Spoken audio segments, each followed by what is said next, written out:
आज आपण बनवूया उंबरंडी म्हणजेच मोदकाची भाजी.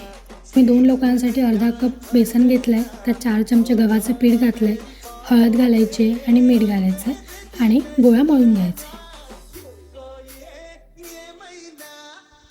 आणि गोळा मळून झाल्यानंतर 10 ते 15 मिनिटांसाठी हा बाजूला ठेवूया.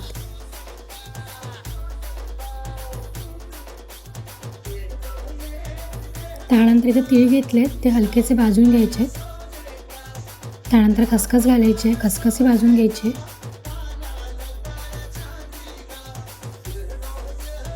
तीळ आणि खसखस भाजून झाल्यानंतर आपण याच्यामध्ये कोरडं नारळाचा कीस टाकणार आहे. कीसही भाजून घेऊयात.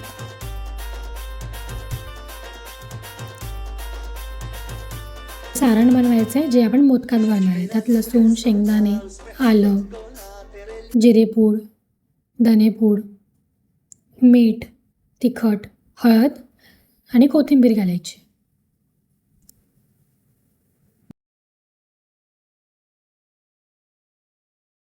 काही मिनटं झाले आहेत. या पिठाच्या आपण आता छान पाऱ्या करून घेऊ आणि पाऱ्याचे मोदक बनवूयात.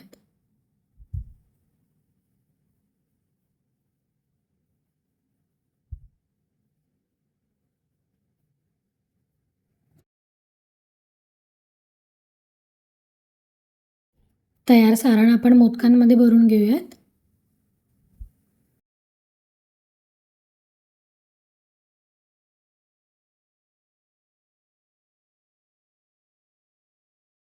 रश्श्यासाठी एक कांदा भाजून घ्यायचा आहे तव्यावर.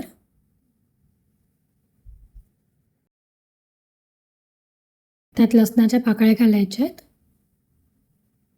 आणि थंड झाल्यानंतर त्यात खोबऱ्याचा खीस घालायचा आहे आणि ते वाटून घ्यायचं आहे.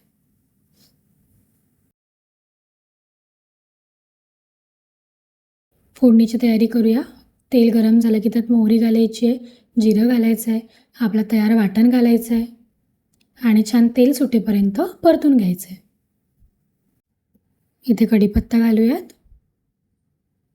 आता लाल तिखट, हळद घालून अजून एकदा परतून घेऊया.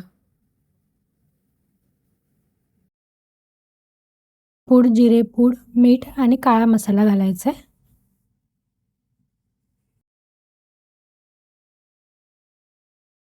घालून छान उकळी येऊ द्यायची आहे. 7 ते 8 मिनिटं मोदक छान शिजू द्यायचे आणि तयार आहे आपली झणझणीत मोदकांची भाजी.